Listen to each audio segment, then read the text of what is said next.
Welcome to the Planning and Zoning Commission meeting for Monday, July 12th, 2021. It is now 7 p.m. and I will call the meeting to order. We'll start with item A, citizen comments. This agenda item provides an opportunity for citizens to address the Planning and Zoning Commission on any matter that is not posted on the agenda.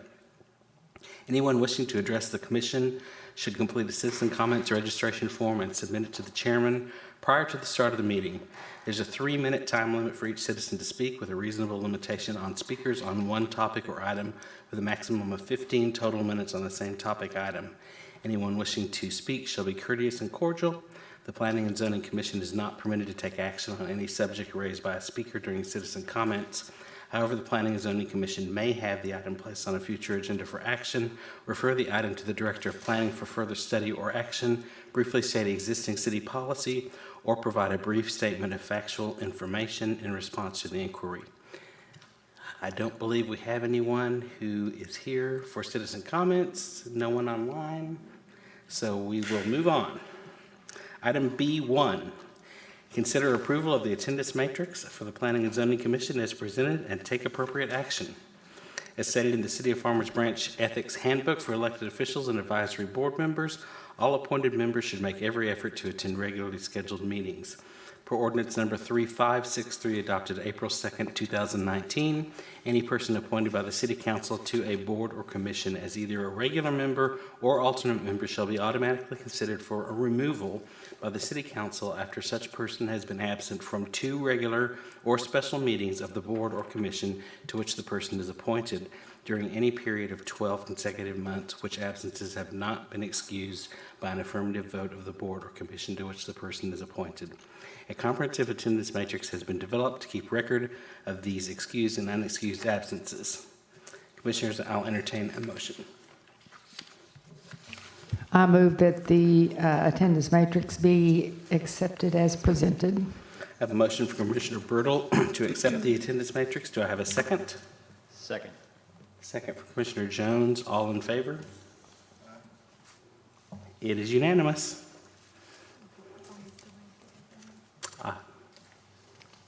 Thank you. Item B2, consider approval of the June 14th, 2021 Planning and Zoning Commission minutes and take appropriate action. Commissioners, I'll entertain a motion on the minutes. I move that we accept the minutes as presented. I have a motion from Commissioner Bertle to accept the minutes as presented. Do I have a second? Second the motion. Second from Commissioner Byrne. All in favor? It is unanimous. Third, item C1. This is a public hearing. Conduct a public hearing and consider a request to amend the comprehensive zoning ordinance related to development standards for outdoor seating areas, including but not limited to amending Article 2, Zoning Districts and Uses, Article 3, Zoning District Dimensional Standards, and Article 4.3, Parking and Loading, and take appropriate action. This is continued from June 14th, 2021. Director Fergens. Thank you.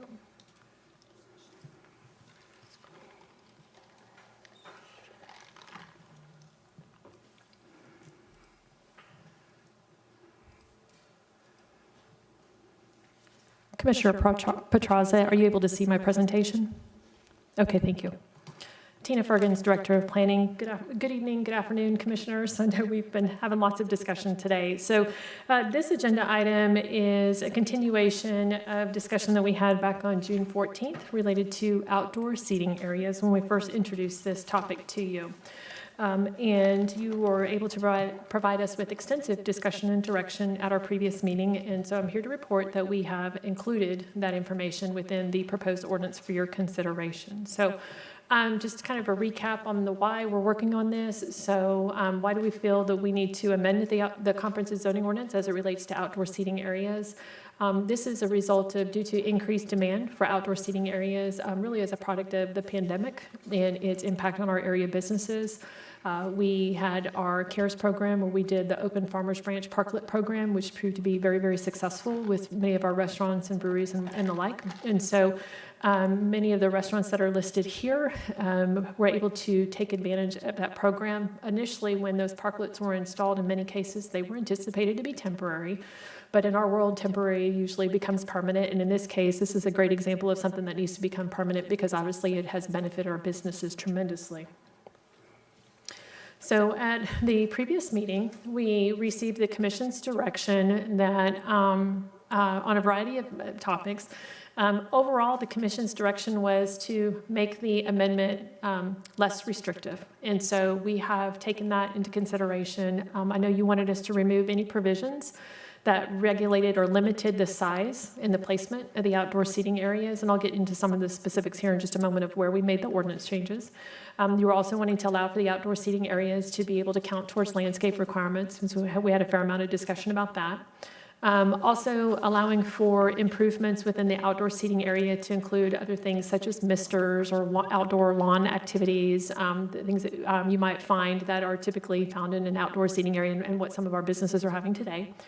And then also, we had a fair amount of discussion regarding non-conformities, and our concern was with the original ordinance amendment as proposed, that it would have resulted in non-conforming property situations with respect to the tenants that already had the outdoor seating areas. And so we went back and did some further evaluation based on your direction to try and prevent those properties from becoming non-conforming. So we've made amendments to address that.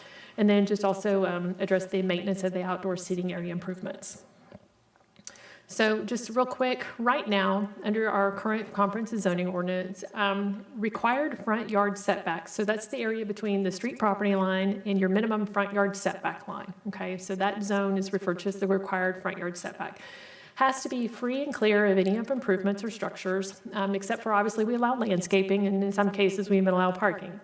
Overall, in our local retail 1 and 2 districts, as well as our commercial zoning district, we have a 25-foot front yard minimum setback requirement. In the light industrial and heavy industrial zoning districts, there is a minimum 30-foot front yard setback when adjacent to roadways that have a right-of-way width of 100 feet or greater. Otherwise, for streets that are smaller, less than 100 feet of right-of-way, the setback requirement essentially is 0. So that means a building technically could be built all the way up to the property line. If you want to do parking, then your parking at least has to be 6 feet off. So hopefully maybe we can accommodate some landscaping within that area. Also, restaurant outdoor seating areas currently are exempt from providing any parking. So we only calculate the parking based upon the indoor square footage. So just a recap of kind of where we started.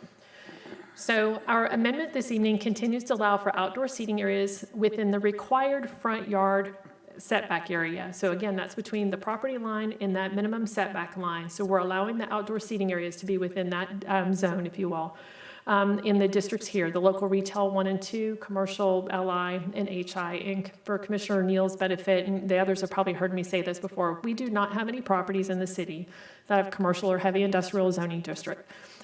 Or properties that are currently zoned with those 2 zoning districts. However, we always have to be sensitive to any time we work on an ordinance amendment that we make sure that we address those 2 zoning districts in the event that we ever have property that might get rezoned to those. So, but anyway, so we're proposing to allow for the uses that are listed there, restaurants, breweries, brew pubs, bars or taverns, distilleries, to be able to have outdoor seating areas within that required front yard setback. That's not to say that someone else can't, some other type of use can have an outdoor patio. If someone else wants, if an office building wanted to have an outdoor seating area, and as long as it's behind that front setback line and beyond, they comply with today's standards. So they still have that flexibility. All the other uses that are granted for and allowed for within the comprehensive zoning ordinance still have the ability to be able to do so. They just can't do it in the required front yard setback area. So what we've done is, in response to the direction that the commission had given us, we modified the ordinance that's included in your packet so that we have general requirements for outdoor seating areas. So we still allow for them to be covered. We still allow for the height not to exceed the height of the building or the maximum, whichever's allowed by that zoning district, whatever's the less more restrictive requirement. We acknowledge that they may be able to have them enclosed with a perimeter fence or wall. We acknowledge that they may be partially enclosed or fully enclosed. Previously, we had some limitations regarding the types of materials that could be used, particularly on the exterior perimeter fencing, as well as then some of the enclosures.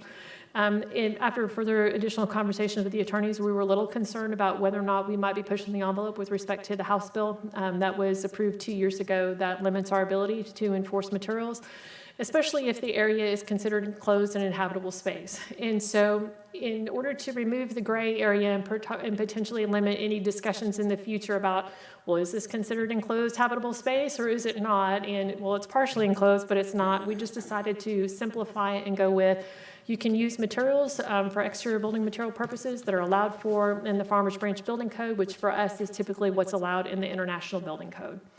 Right now, when it comes to building materials, materials that are allowed for exterior purposes within one of the last 3 code cycles are typically allowed. So that's what we've maintained flexibility there. So we felt like that was a much more suitable approach. So that we felt like it was still in line with the Commission's past direction of being more flexible. So hence that change to the ordinance.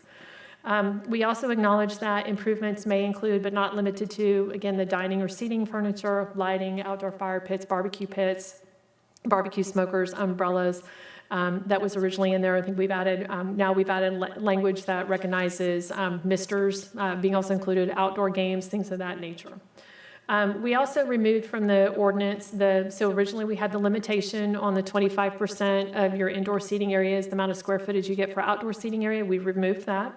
And then also we removed the 42-inch tall maximum height associated with the perimeter wall or fencing, if you will. So this does grant more flexibility. Our concern is that some of the existing outdoor patios that are currently in town might have ran afoul of the 42-inch height requirement. We even talked about whether or not to impose some other taller requirement, but given the Commission's direction on flexibility, I know there was a member of the audience who had spoke on some other outdoor seating areas that have more of kind of an eclectic, edgy look associated with them. And so hence why we removed a maximum dimension on that outdoor perimeter fencing area. If the patio ends up being enclosed, it's still subject to the maximum height of the zoning district or the height of the building it's adjacent to, whichever's more restrictive. We felt like that was still reasonable. So if it's a 1-story building and somebody wants to put a patio enclosure that's almost as tall as the 1-story building, they would have the ability to be able to do so under this proposed amendment. Other changes, so we had requirements in the ordinance that established a minimum setback requirement from roadways. It was 5 feet in some cases or went up to 10 feet in others, depending upon the right-of-way width that the property was adjacent to, as well as we had a requirement that had the patio having to be within 15 feet of the public access door of the establishment. And so given the Commission's direction, we removed those setback requirements and that 15-foot separation minimum, or I guess 15-foot maximum distance requirement, we removed that. And so we did still we still did retain that the patio cannot be located within any easements unless they've got approval from the Director of Public Works, and then also not obstructing visibility at the street intersection and or at driveway intersections, because we feel like it's still important to maintain that line of sight, especially when we have motorists that are pulling out onto adjacent roadways. But overall, we removed any of the other restrictive standards that might have been in place per your direction. Let's see, we also, one of the additional things that we had to address in the ordinance amendment that we still retain is because the comprehensive zoning ordinance refers to not having any uses or activities occurring within that required front yard setback, we still kept that in there, so we have to remove that prohibition like we originally proposed. We also removed we're removing a conflict for qualifying restaurants and having them treated as other restaurant uses. That was we had a provision regarding only attached patios or gardens may occupy an area greater than or equal to 50% of the total floor area occupied by the enclosed portion of the qualifying restaurant would have a parking calculation associated with it. We removed that. We realized that was an oversight from when we worked on our parking regulations previously. As you're well aware of, we lessened our parking requirements, and so we felt like by not subjecting the outdoor seating area, which is what we did in the parking table, we missed this paragraph that was found elsewhere. So we're still proposing to exempt the outdoor seating areas. In addition, we're exempting bars or taverns, private clubs, breweries and brew pubs, and distilleries from having their outdoor seating areas being counted towards their parking requirements. Again, this is keeping in line with the fact that we already exempt restaurant outdoor seating areas. This component is new. So as we were doing one additional final review with the attorney, given changes that have occurred here recently in the state legislation, so one of the things that the state did is for business establishments that are operating with a mixed beverage permit and food and beverage certificate, they increased the maximum allowable of alcoholic beverages that could be sold under that permit. So the state went from 50% maximum up to 60% maximum. Well, here in Farmers Branch, we still have on the books requirements for 50-50, right? So the maximum amount of alcoholic beverage you can sell out of your total gross sales receipts can be 50%. So since we had this ordinance amendment open, if you will, we went ahead and took advantage of the opportunity to remove this conflict because we realized many of the businesses that were accommodating for outdoor seating areas could potentially have run afoul or potentially just find themselves in an inconsistency situation between what we require at the local level versus what's required at the state level. So in the interest of continuing to be flexible and being consistent with what the state has done, we're proposing to allow for the 50% of your alcoholic beverage or 50% of your total gross sales receipts coming from the sale of alcoholic beverages to be increased up to 60%. So what that means is on the converse side of things is that 40% of your total gross sales receipts has to come from the sale of food and non-alcoholic beverage. So this actually benefits our businesses by being more consistent with state law, and also in the event that any of the establishments ever had to have an enforcement where they could be consistent with state law, but they're running afoul of our local ordinance, this prevents them from hopefully getting into that situation since we're making the rules the same. The other aspect is the other provision that we're addressing is with the changes in state law, they did allow for alcohol to go. So you can get your alcoholic beverage to go as long as you got your food sales component associated with it. Right now in the comprehensive zoning ordinance, it said no drive-in, drive-through, or curb service of alcoholic beverages permitted. So hence why we're adding the except as allowed in accordance with the Texas Alcoholic Beverage Code. So that way, presuming that any of our establishments are operating in accordance with TABC, then they have the flexibility to be able to have the alcohol to go.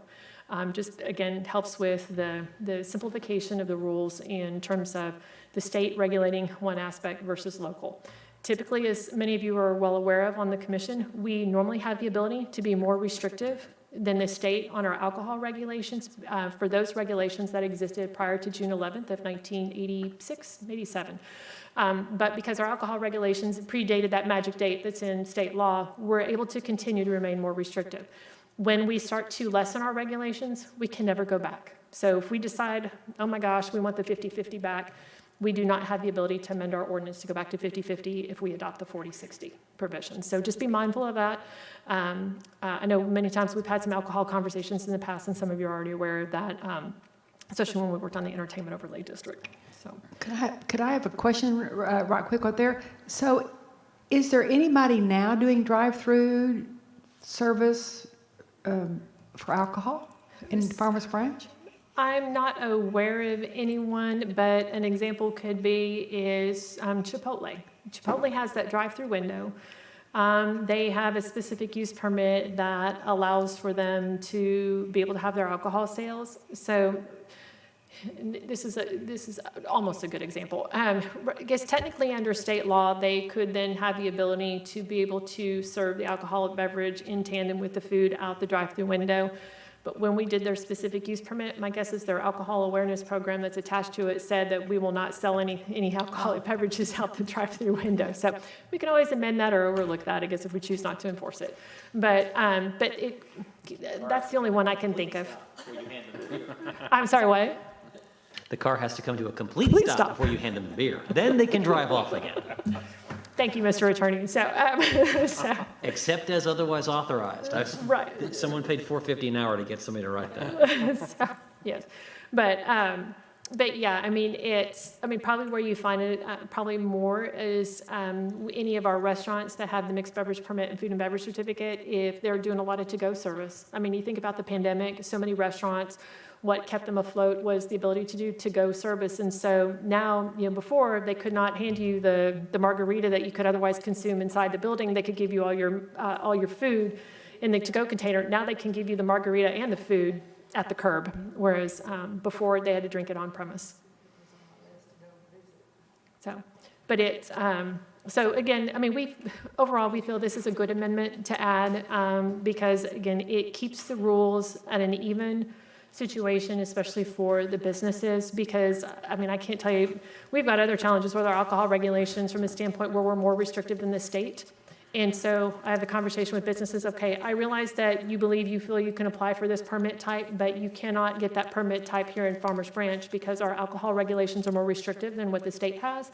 And so therefore we are able to enforce our more restrictive requirements. So anytime, in my opinion, we can even the playing field for businesses where the requirement at the local level is the same as what's at the state level, it helps them. And frankly, it does help us too from an administration standpoint. So other than that, that concludes my presentation. I hope you will find that the ordinance is reflective of all of the direction that you have given us previously. Tonight, staff does recommend approval of the ordinance that's before you for your consideration, and happy to address any questions or comments that you may have. Thank you, Director Fergens. I'm going to do a roll call just for in the effort of time. So we'll start with Bonnie. Any questions for staff or comments? Yeah, I do have a quick question. So the 43, or is it 3? It says, anyway, the one about no drive-in, drive-through, is that what is currently legislated by the TABC, or is that something that is more restrictive? And do we want to be as on the same page as them for the reasons you just stated? So the no drive-in, drive-through, or curbside service of alcoholic beverages is permitted. That the black text, that was originally in our comprehensive zoning ordinance. What we've added to it is the except when authorized by applicable provisions of TABC. So TABC allows for business establishments that have the mixed beverage permit and food and beverage certificate to be able to offer basically the alcohol to go. If you have a different permit requirement from TABC, something other than the mixed beverage permit, then this protects us from that standpoint, because then they would not be able to have the alcoholic beverage to go component. Does that make sense? Yeah, so it just echoes the TABC ordinances. Right. The additional red text that's being added helps put us more in line with what the state did. Okay, then I have no other questions. Thank you. Okay, and my apologies if I accidentally cut you off there. Commissioner No, you're Rayleigh. fine. You're fine. Okay. Commissioner Rayleigh. No questions. Excellent job by staff in reflecting our ideas from the last session. Thank you. Commissioner Byrne. When was the TABC change from 50 to 60% alcohol? Was that just this legislative session, or was it pandemic last year? You know, I believe it may have been actually 2 legislative sessions ago. This last legislative session granted the flexibility on the alcohol to go. But I'm thinking the 60/40 came about actually 2019. I'm trying to think. Does that sound... So, but it's because someone brought it to my attention previously. Well, you know, it was, I think it was 2019, because I remember someone with a permit application, we were talking about our 50/50 requirements, and I remember the applicant making a comment of, well, you know, the state allows for 60%. I'm like, well, the state's more than welcome to do what they want to do, but because we have our alcohol regulations in effect prior to the magic date in state law, we can continue to be more restrictive. I asked him, I said, do you think that's going to be a problem for your client? Oh, no. And I'm like, okay, well then good. So we won't have an enforcement issue there. So, but yeah. Thank you. Curious, and I appreciate the job as well, reflecting all of our requests. You're welcome. Thank you. I will have the same comment. Great job reflecting all of our feedback. And I think I said this before, but these are great additions to the city, to our restaurants, to our businesses. Award-winning idea, I think. And so I think it's a great job by staff in reflecting our comments. Commissioner Jones.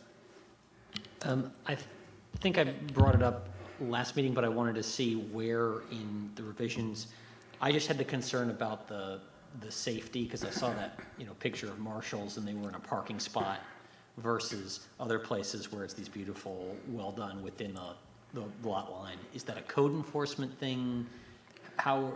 where are we going to make sure that people aren't getting hit by cars or in an inappropriate space for the outdoor space? So I'll be honest with you, there's nothing in the ordinance that requires you to have a contrasting barrier, or a contrasting color barrier, or any other barrier requirement other than, I mean, if they want to have perimeter fencing, but there's nothing in there that says it needs to stop a car traveling at X rate of speed. So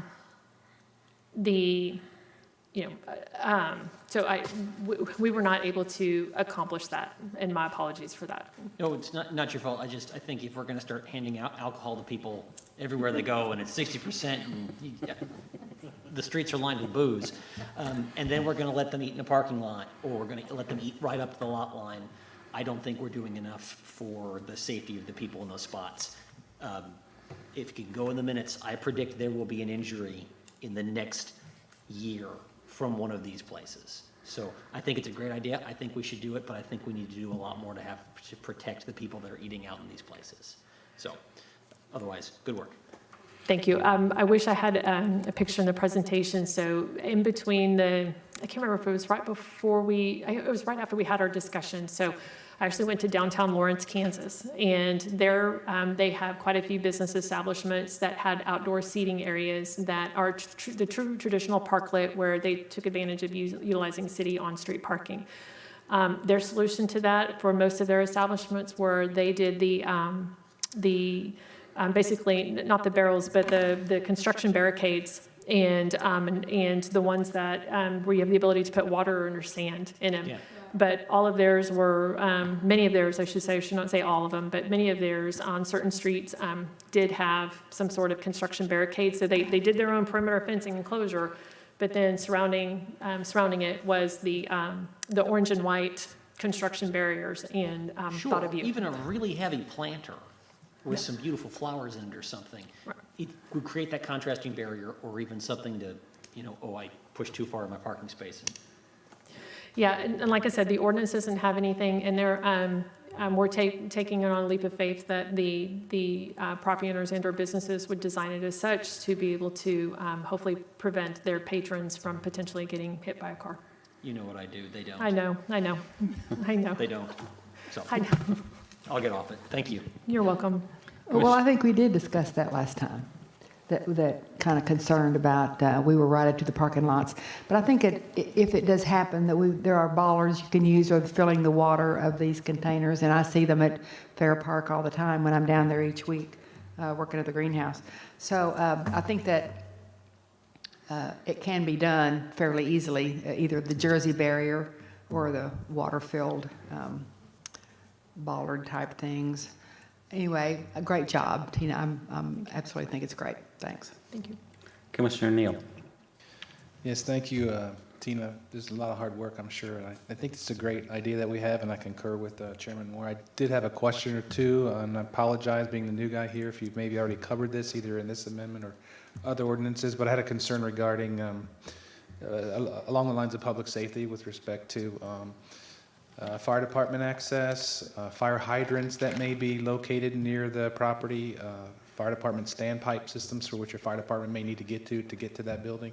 Is that addressed or prevented them from putting such a parklet there in those kinds of areas?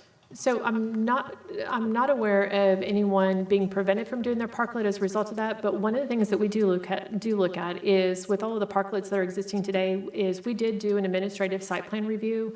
Our fire department, it's my understanding, was one of the departments that was consulted as part of the review, just like we did ourselves in planning and public works. But one, we looked to see, are they putting the improvements within the fire lane? Because we don't allow improvements within the fire lane.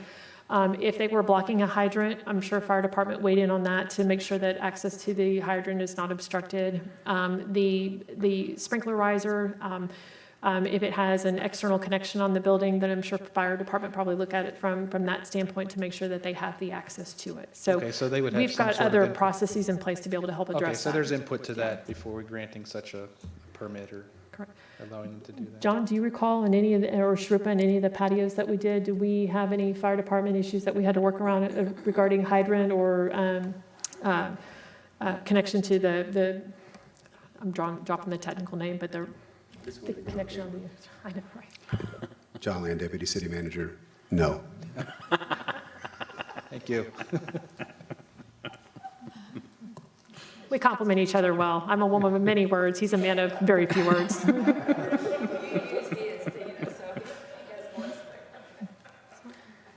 Did you get all your Any other questions, Yeah, Commissioner? that's all I have. Thank Super. you. Thank you very much. Appreciate it. All right, I believe we continued the public hearing. We We never did. closed it, and so if anyone would like to speak to this topic, please come forward, state your name and address for the record. There is no one here, and so I will now close the public hearing. If you want to check the Zoom link in the upper right-hand corner, if my computer's still active. Okay. There's nobody. No.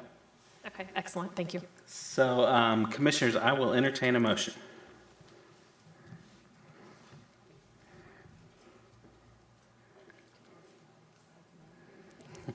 You're all moved to approve it. I have a motion from Commissioner Jones to approve the zoning request. Second? Second. Second from Commissioner Brittle. All in favor? Are you opposed? I'm gonna vote no because of the public safety concerns. I think it's good. I think it's great. It will pass, but I'm Okay. voting no. Can you make a motion to approve and then vote no? Yeah, you can move. Yeah, I mean, he can make the motion to approve. It's, so, yes, I mean, and he can vote in favor, or he can vote in opposition to his own motion. All right. So 1, 2, 3, 4, 5, 6, 4, and 1 against. So it passes, and we'll go to council 2 weeks. It'll either be August 3rd or August 17th. So one of those 2 days, we will do the required public hearing notice. We're working through some scheduling issues to see whether or not we can accommodate the 3rd. If we can, we will. Otherwise, we might have to accommodate on the 17th. But Super. it'll definitely be in August. All right. Before we close, Brian, I would like to make sure on our next agenda that we add an item to welcome the 2 new alternate commissioners. Tonight we have with us Roger Neal. I don't know if everyone got to meet him or not. And there's another person, Atlas Cheek, who's out of town, but I'm hoping we'll be here next time. So if we can make sure that's on the agenda.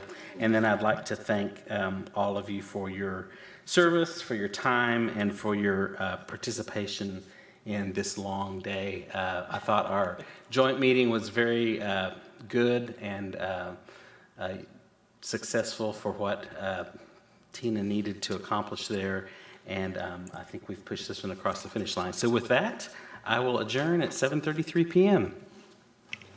Okay, now we've adjourned. Can I say something?